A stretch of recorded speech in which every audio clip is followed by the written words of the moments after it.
મિત્રો અહીં પ્રકરણ 4 દ્વિઘાત સમીકરણ સ્વાધ્યાય 4.3 એનો આપણે દાખલો છઠ્ઠો જોઈએ.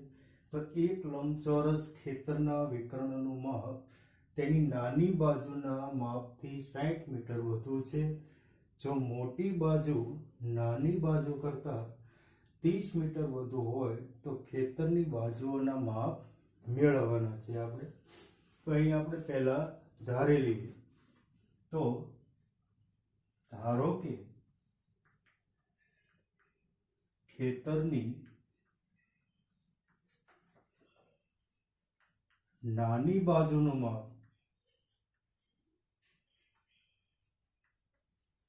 બરાબર x મીટર લઈએ. હવે આપણે શરત આપેલી છે નાની બાજુના માપથી 60 મીટર વધુ વિકર્ણ છે અને મોટી બાજુ નાની બાજુ કરતા 30 મીટર વધુ છે. એટલે આપણે લંબચોરસ ખેતર જોઈએ તો આવો એક પ્રકાર થઈ જાય ખેતરનો લંબચોરસ. આ નાની બાજુ છે એ આપણે x મીટર લીધી, તો મોટી બાજુ છે એટલે મોટી બાજુ નાની બાજુ કરતા 30 મીટર વધુ છે. તો અહીં આપણે x વત્તા 30 મીટર આ મોટી બાજુ થઈ ગઈ. એટલે તેથી મોટી બાજુનું માપ બરાબર x વત્તા 30 મીટર થઈ છે. હવે લંબચોરસ છે તો એનો વિકર્ણ આપણે વિકર્ણ લઈએ તો લંબચોરસ ખેતરના વિકર્ણનું માપ આપેલું નાની બાજુના માપથી 60 મીટર વધુ છે અને વિકર્ણનું માપ બરાબર, તો નાની બાજુનું માપ આપેલું છે આપણે લીધું x મીટર, એની કરતા 60 વધારે એટલે કે x વત્તા 60 મીટર. તો અહીં આવશે x વત્તા 60 મીટર વિકર્ણ. હવે આપણે જાણીએ છીએ કે લંબચોરસ છે એના પ્રત્યેક ખૂણા છે એ 90 અંશના હોય. એટલે તેથી આપણે પાયથાગોરસના નિયમનો ઉપયોગ કરીએ તો અહીં વિકર્ણ છે એટલે વિકર્ણનું માપ તો એ લઈએ આપણે x વત્તા 60 એનો વર્ગ બરાબર નાની બાજુના વર્ગ નાની બાજુનો વર્ગ પ્લસ મોટી બાજુનો વર્ગ એટલે કે x વત્તા 30 એનો વર્ગ. હવે અહીં આપણે સાદો રૂપ લઈએ તો અહીં x નો વર્ગ પ્લસ 120x વત્તા 3600 બરાબર x વર્ગ પ્લસ અહીં વિસ્તરણ કરશું તો x નો વર્ગ વત્તા 60x અને વત્તા 900. હવે સમીકરણનું આપણે સાદું રૂપ જોઈએ તો x વર્ગ બંને બાજુ આપેલો છે એટલે x વર્ગ છે એનો બંને બાજુ એક x વર્ગનો લોપ થશે. અહીં જોઈએ તો x વર્ગ પછી 60x છે અહીં 120 છે તો એ થઈ જશે માઇનસ 60x. અહીં 900 અને 3600 તો માઇનસ 27 અને બરાબર 0. આવું આપણને એક સમીકરણ મળશે. હવે આનો આપણે ઉકેલ મેળવીએ તો અહીં આપણને જોઈએ તો a બરાબર 1, b બરાબર માઇનસ 60 અને c બરાબર માઇનસ 2700 મળે આપણે. હવે d મેળવીએ તો વર્ગમૂળ b વર્ગ માઇનસ 4ac. તો અહીં b નો વર્ગ એટલે આવી જશે 3600 માઇનસ 4, a નું મૂલ્ય 1 અને c નું મૂલ્ય કે માઇનસ 27, એટલે 3600 અહીંયા ઓછા અને ઓછા એટલે પ્લસ, અને અહીં આવશે 108, એટલે 10,800, એટલે 3600 એમાં આપણે 10,800 ઉમેરી તો આપણને મળશે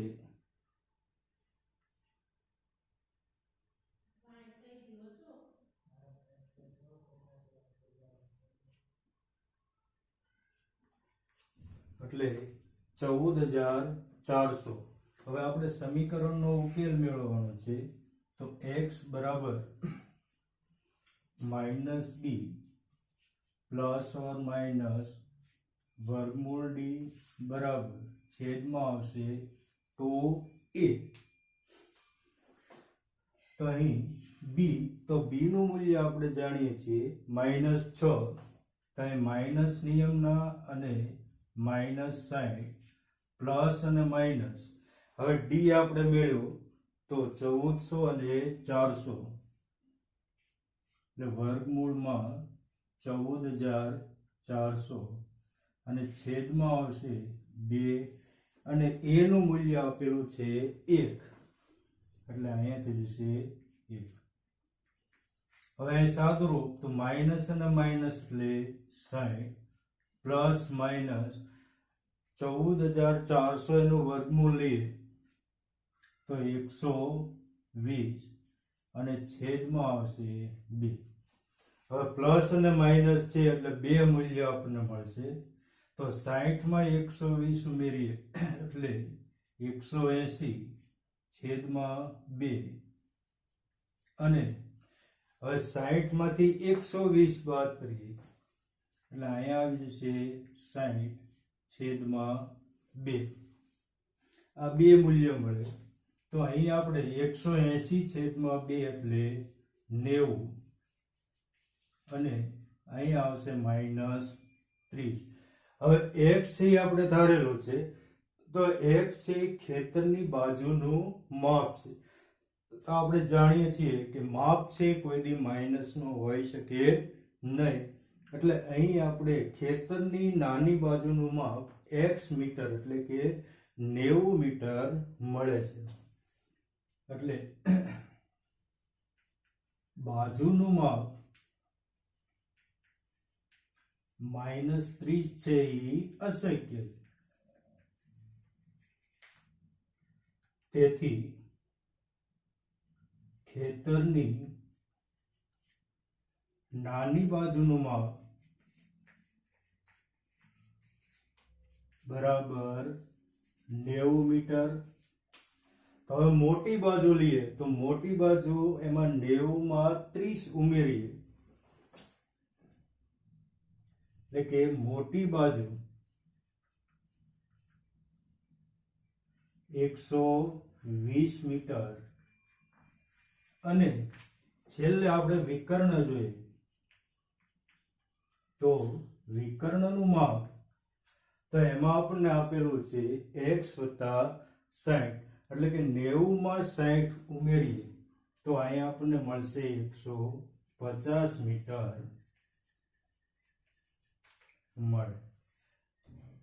એટલે આમાં પાયથાગોરસનો ઉપયોગ કરી અને આપણે સમીકરણનું સાદુરૂપ લઈ અને દ્વિઘાત સૂત્રની મદદથી આપણે ખેતરની બાજુઓના માપ મેળવી શકીએ. આવી રીતે હવે બીજો આપણે દાખલો જોઈશું. બે સંખ્યાઓના વર્ગનો તફાવત 180 છે. નાની સંખ્યાનો વર્ગ મોટી સંખ્યા કરતા 8 ગણો છે, તો બંને સંખ્યાઓ મેળવવાની છે. આપણે અહીં જોઈએ તો ધારો કે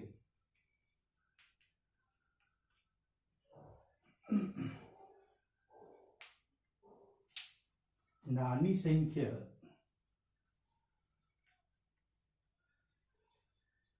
બરાબર x. તેથી મોટી સંખ્યા, હવે મોટી સંખ્યામાં આપણે જોઈએ તો નાની સંખ્યાનો વર્ગ, તો આપણે નાની સંખ્યાનો વર્ગ લઈ લઈએ. નાની સંખ્યાનો વર્ગ મોટી સંખ્યા કરતા 8 ગણો છે, એટલે આ જે છે એ 8 ગણો છે. તો આને આપણે 8 વડે ભાગીએ એટલે એ સમાન થશે, એટલે અહીંયા આપણે ભાગી શકીશું 8 વડે. એટલે તો મોટી સંખ્યા આપણને x વર્ગ છેદમાં 8 મળે. હવે બંને સંખ્યાઓના વર્ગનો તફાવત છે 180. તો નાની સંખ્યા અને મોટી સંખ્યા એનો વર્ગ આપણે લેવાનો છે. એટલે શરત મુજબ આપણે જોઈએ તો મોટી સંખ્યાનો વર્ગ તફાવત છે, એટલે મોટી સંખ્યા લઈએ આપણે પહેલા, માઇનસ નાની સંખ્યા એટલે બંનેનો તફાવત, બે સંખ્યાઓનો વર્ગનો તફાવત, એટલે મોટી સંખ્યાનો વર્ગ એમાંથી નાની સંખ્યાનો વર્ગ બાદ કરીએ તો એ આપણને તફાવત આપેલો છે 180. તો અહીં જોઈએ આપણે કે મોટી સંખ્યા, તો મોટી સંખ્યા આપણને મળી છે x નો વર્ગ એના છેદમાં 8, તો એનો વર્ગ માઇનસ નાની સંખ્યા એટલે x, એટલે x નો વર્ગ અને તફાવત 180. અહીં સાદું રૂપ જોઈએ તો અહીં મળશે આપણને x ની 4 ઘાત છેદમાં આવશે 64 માઇનસ x વર્ગ બરાબર 180. હવે અહીં આપણે જોઈએ તો x ની 4 ઘાત માઇનસ 64 x વર્ગ બરાબર અહીં 180 અને 64 નો આપણે ગુણાકાર કરીએ. 180 એને ગુણ્યા 64 તો એ આપણને મળશે 11520.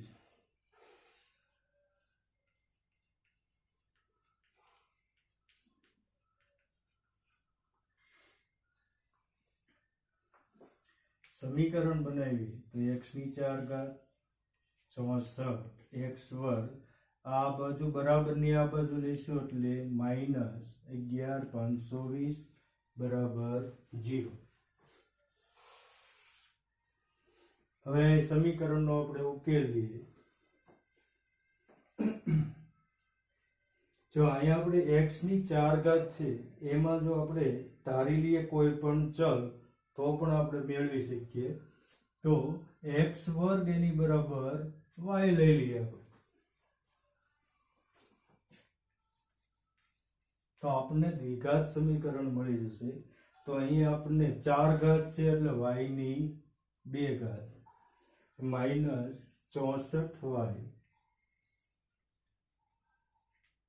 માઇનસ 11520 બરાબર 0. ઉકેલ મેળવીએ તો અહીં e બરાબર 1, b બરાબર માઇનસ 64 અને c બરાબર માઇનસ 11520. તો અહીં ઉકેલ y બરાબર માઇનસ b પ્લસ માઇનસ વર્ગમૂળમાં b વર્ગ માઇનસ 4ac છેદમાં 2a. તો b માઇનસ એનું મૂલ્ય આપણે મૂકશું એટલે અહીંથી જશે 64 પ્લસ માઇનસ, હવે 64 નો વર્ગ જોઈએ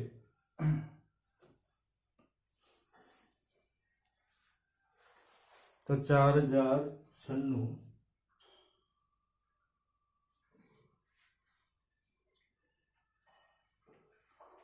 માઇનસ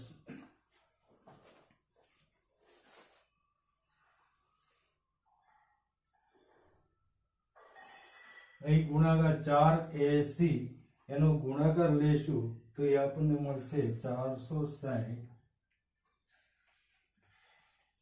80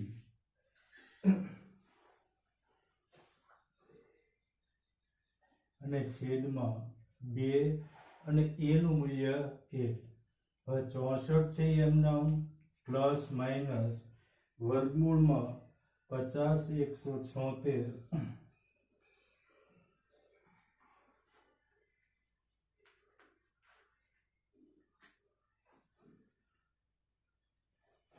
આ માઇનસ c નું મૂલ્ય માઇનસ એટલે 50 176 છેદમાં 2. હવે 50 176 એનું 50 176 નું વર્ગમૂળ લઈએ તો એ આપણને મળશે 224 છેદમાં 2. અહીં આપણે સાદું રૂપ લઈએ તો 64 માંથી 224 એ ઉમેરીએ આપણે તો અહીં આપણને મળશે 8 અને 288 એના છેદમાં 2 અથવા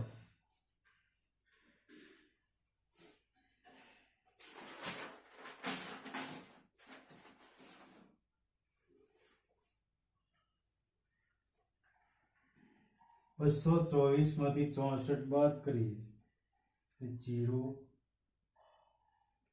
6 160 એ માઇનસ મળશે તો બરાબર 288 છેદમાં 2 એટલે મળશે 144 અને 160 એટલે અહીંયા મળશે માઇનસ 80.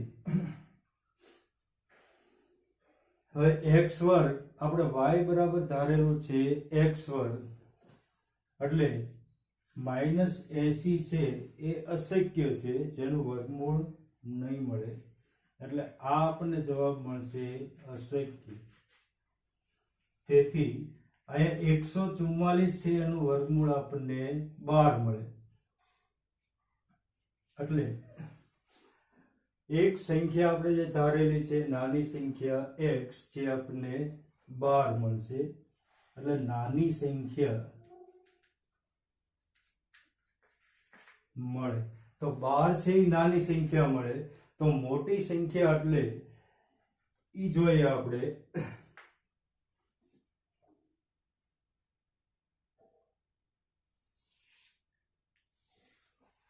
અહીં જોઈએ તો મોટી સંખ્યા જોઈશું બરાબર તો x નો વર્ગ તો અહીં x નો વર્ગ આપણને મળ્યો છે 144 અને છેદમાં 8 તો આના છેદ ઉડાડીએ આપણે તો આ મળશે 18 એટલે મોટી સંખ્યા આપણને મળશે 18 અને નાની સંખ્યા મળશે 12. એટલે આવી રીતે બે સંખ્યાઓના વર્ગનો તફાવત આપેલો હોય તો પણ નાની સંખ્યા અને મોટી સંખ્યા દ્વિઘાત સમીકરણની મદદથી આપણે મેળવીશું. તો બે ચોરસના ક્ષેત્રફળનો સરવાળો 468 મીટર છે. જો તેમની પરિમિતિનો તફાવત 24 મીટર હોય તો બંને ચોરસની બાજુઓની લંબાઈ મેળવવાની છે. તો અહીં આપણે પહેલા ધારી લઈએ કે નાના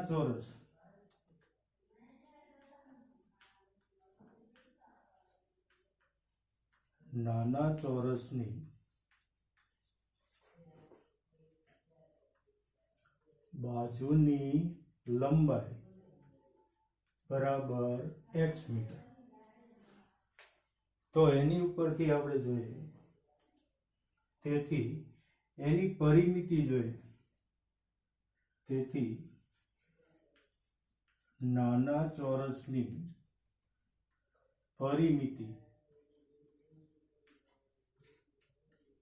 તો પરિમિતિ આપણને મળશે 4x મીટર. હવે એની ઉપરથી આપણે ક્ષેત્રફળ લઈએ તો નાના ચોરસનું ક્ષેત્રફળ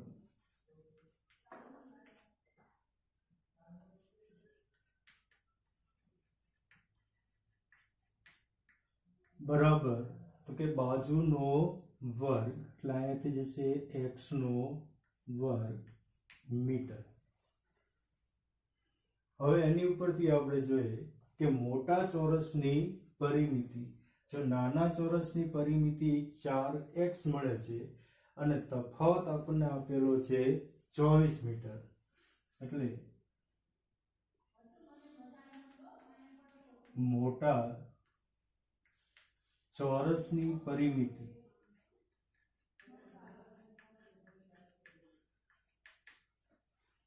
મોટા અથવા બીજા ચોરસની પરિમિતિ, તો અહીંયા આપણને થઈ જશે 4x તો નાના ચોરસની અને તફાવત આપેલો છે 24, તો આમાં 24 છે એ આપણે ઉમેરી દઈએ એટલે 24 મીટર છે એ બીજા ચોરસની માહિતી મળશે અથવા તો મોટા ચોરસની પરિમિતિ મળશે.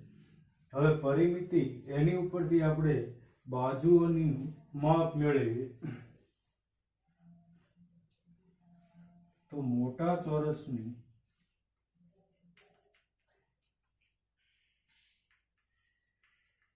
બાજુનું માપ, તો પરિમિતિ છે એ 4 બાજુઓનો સરવાળો છે.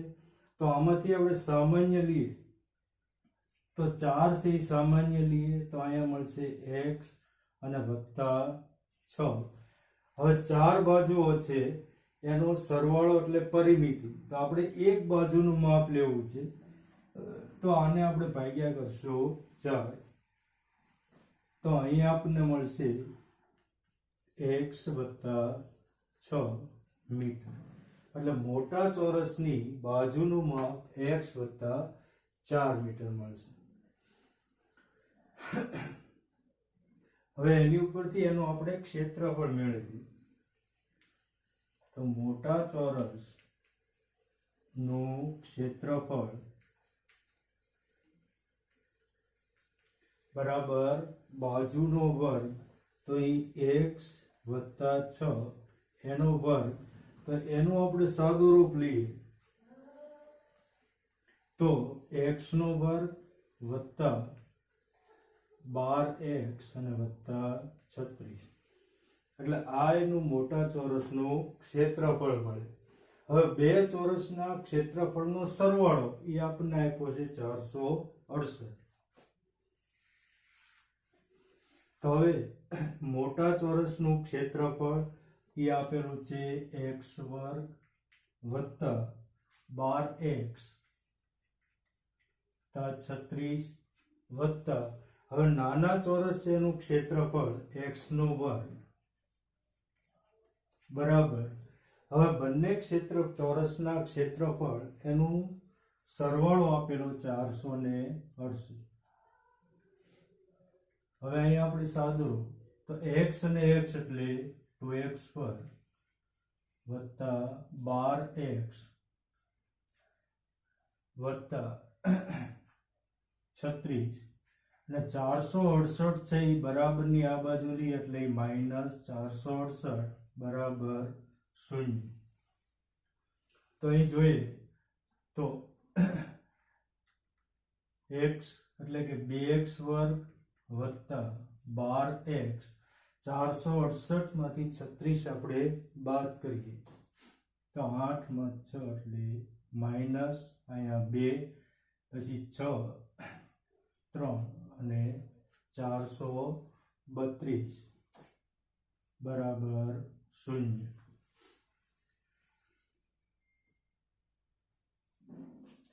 હવે યુગ્મ સંખ્યા છે એટલે 2 વડે ભાગી શકીએ તો x વર્ગ વત્તા અહીં 6x અને માઇનસ અહીંયા આવશે એ 216 બરાબર 0.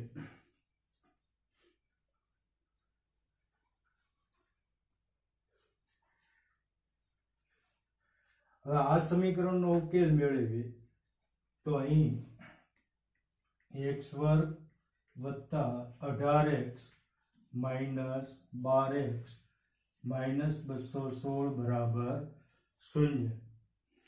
સમીકરણનો ઉકેલ 3 ના 4 પર, અહીંયા સામાન્ય x તો x વત્તા 18 માઇનસ 12 તો અહીં x વત્તા 18 બરાબર 0.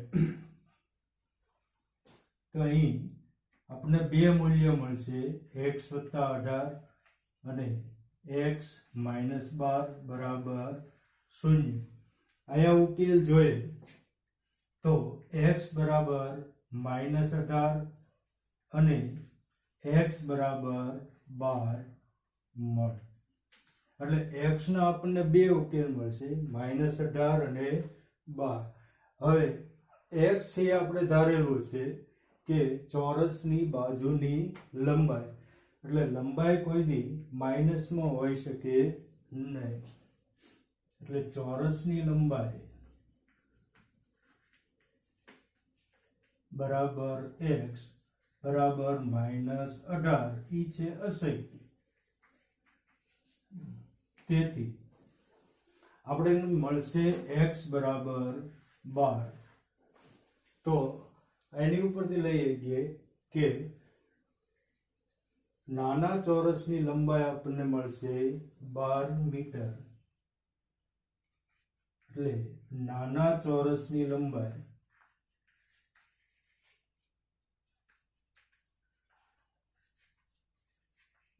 મીટર અને મોટા ચોરસની લંબાઈ ઈ બાજુનું માપ આપણે જોઈએ તો 12, એમાં 6 ઉમેરી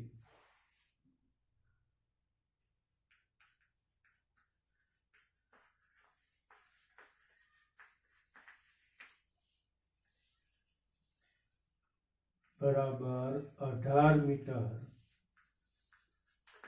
મળે. એટલે બે ચોરસના ક્ષેત્રફળ આપેલા હોય તો એની ઉપરથી પણ આપણે દ્વિઘાત સમીકરણનો ઉપયોગ કરી અને બંને ચોરસની બાજુઓના માપ છે એ મેળવી શકીએ છીએ.